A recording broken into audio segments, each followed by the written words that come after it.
Yo, check this out. I was thinking about, the unfortunate event that happened where a young man lost his life pledging. He was unalive tragically during the hazing process, which is actually illegal. Whatever.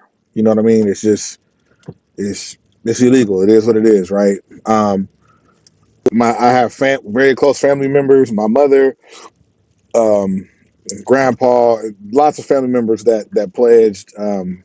First cousins, things like that pledged. I'm not sure the process. I don't get into it. From what I was told, it's a fairly secretive process, and that's cool, right? So we're gonna talk about it. I just want to give my opinion from the outside looking in. No, I'm not going off of anything that I was told from family members or anything like that. I'm not gonna go off that because that may or may not be true. They could have, what I'm saying. I believe that if you didn't cross, then you don't know what it's like to, unless you pledged and didn't cross. I don't know. You know what I'm saying? I can't tell you. I can't tell you exactly. You know what I'm saying? Either way, but I could say this from the outside looking in, which most of us are coming from the outside looking in, right? Um, to me, um, Black Greek organizations are extremely important. That's huge African American culture. In that, I've listened to all the blogs and all that talk about, I mean, devil worship and all that. I've seen all that. I'm not moved by it. It is what it is. I know that a lot of the times, if we don't, as Black people, understand something, we tend to say, oh, this, I mean, it's devil worship, whatever. So I'm not gonna go off that. I don't know, right? We don't know one way or another. But I'll tell you this. Um, what it's a part of Black culture. You know what I'm saying? I come from the West Coast where we don't know much about it, right? But I grew up in a family where, there were plenty of members of Black Greek organizations, right? So for me, growing up, I saw it. I saw how important it was. Even organizations that are kind of connected to it, like Jack and Jill is a really big one. We were at a Jack and Jill event. I posted that on my community tab, right? Just us because we were on the news, and yeah, we were at a Jack and Jill event. Like, I grew up seeing a lot of that stuff, going to those not meetings but conventions. You know what I'm saying? And seeing my mom in colors and then with her letters and all that kind of stuff. Like, it was dope. It represented Black excellence in my opinion. Again, just my opinion, right? And to get to the point, I think that it's really, really, really important that we understand that this was not a consistent thing. People don't consistently lose their life, or they're not consistently unalive when pledging. That's not a consistent thing. You know what I mean? What consistently happens is people cross, and people go on to become, great people. I think one of the important things when it comes to Greek organizations, in my opinion, this is just my opinion outside looking in, is the brotherhood and sisterhood, and creating a connection when an everlasting connection. You're 43 and you want to make a transition in your career. You might have a frat brother or sorority sister. I believe they call them sorors and frats. You might have somebody to contact in that event and say, hey, I'm looking to do this. How do we do that?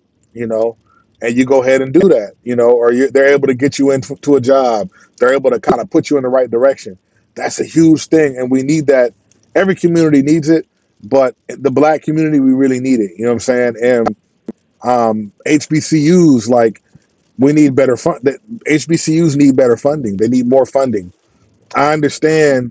I have family members that went to HBCUs. I understand the weird stuff where, like, your the paperwork for your school fund, for your funding and things like that, to get your classes and get your books.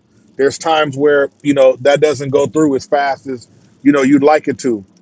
Um, different things like that. Like, I understand, you know what I'm saying? I understand there's different like weird things that happen, you know what I mean? In that regard, I understand it might be a little ghetto or whatever, but at the same time, remember the school doesn't have the funding that a lot of other schools have. PWIs, a lot of PWIs have that funding.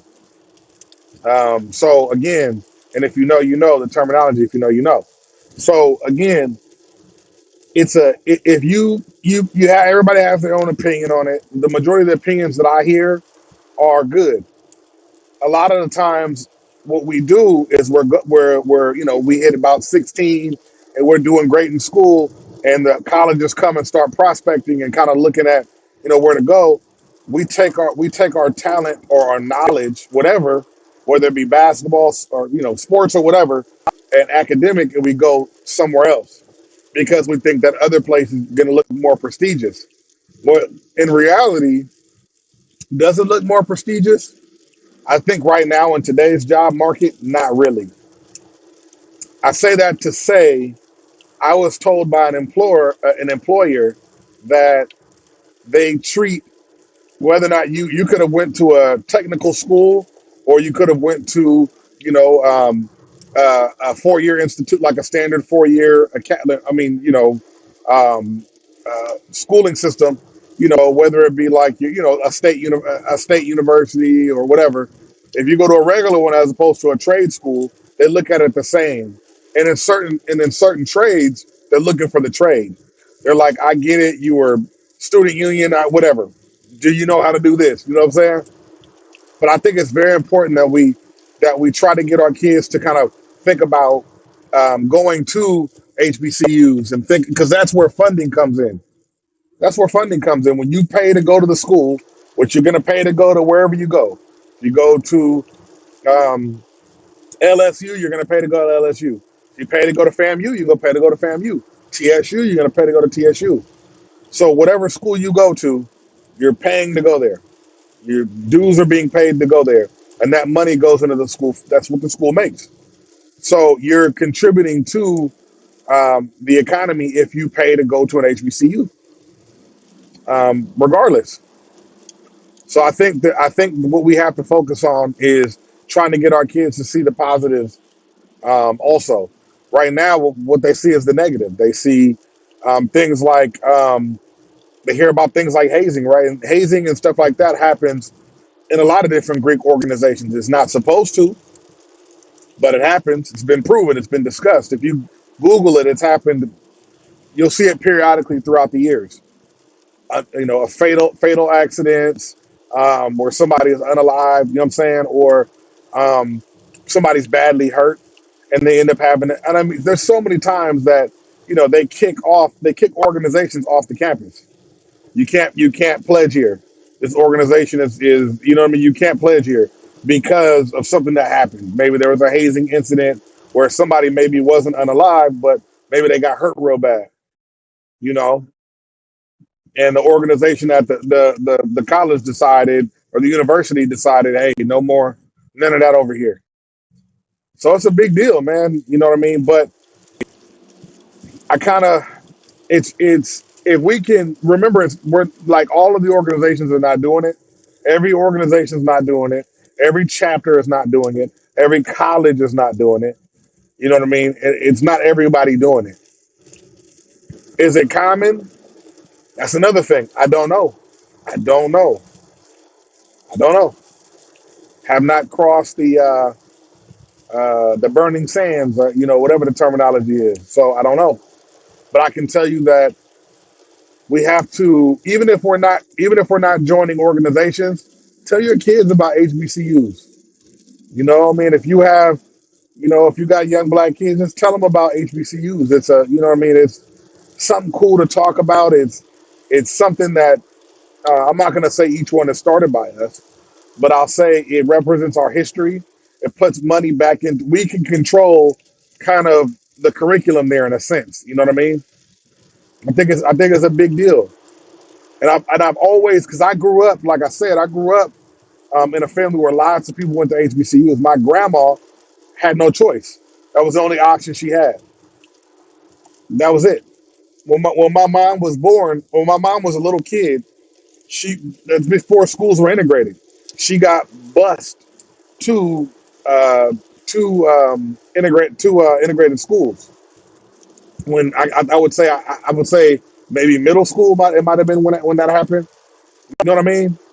So before that, she was going to only she was going to black schools. So if you look at history and things like that, it's look back at history. You know that's something we're losing. Look back at that. But I don't know. I just wanted to make this video to get you thinking about that. And everybody has their own opinions about it, and you know what I mean. Where what schools they want to go to, and that's cool. That's cool. At the end of the day, I always suggest you guys go to college. I didn't finish school, but I'm gonna always recommend that you guys do that. Now I understand that you may make something of it or you may not, but always think about it. I want my son to I have a son, and I want him to know that college is like I want him to think about that really deeply. I don't want that to be something where it's like I don't care about it. I want it to be something that's like I want him to think about, okay, college or starting a really good business. But I want him to seriously consider college.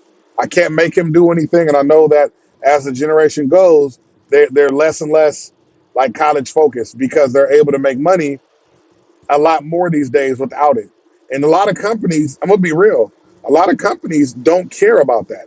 A lot of companies are like, yo, we need you to know how to do the job. So go learn how to do the job. You know what I mean? Or they'll say 4-year institution or 2 years experience. If you got 2 years experience, it doesn't matter if you went to a 4-year, you know what I mean? And a lot of people aren't doing anything with the degree that they got because that particular field ain't really got no money in it. But it did when they were in school. It's just, there's a lot. But the main focus here is I would love it if y'all would, you know what I'm saying, continue in a positive light, discuss HBCUs. You know what I'm saying? Discuss, and obviously Greek organizations and things like that, they'll make the decision to join those. I can't tell you, again, I'm not a member, so I can't tell you, oh, what particular, organization um, within the Divine Nine to join, and I can't tell you nothing about that. That's not, you know what I mean? That's not my area of expertise. But I would definitely recommend um, just making sure that, you know what I mean, HBCUs are pushed in your household. You don't have to go to an HBCU to push that. Let's push it, man. Let's tell the kids, yo, hit it up. HBCU. Start showing them pictures of them. When they're in high school, take them on a trip out to, out down south, and maybe go to a few of them. Get them to think, maybe homecoming. I'm not sure how that works, you know what I mean? But if you create a good hype and they can see the culture behind it, I can guarantee you, you know what I mean? I can guarantee you it'll be dope to them. If I would have went to an HBCU, I would not have met my wife. I met my wife in college, and if I would have went to an HBCU, it would have been Xavier, and I wouldn't have met my wife. So I'm blessed to have not, right?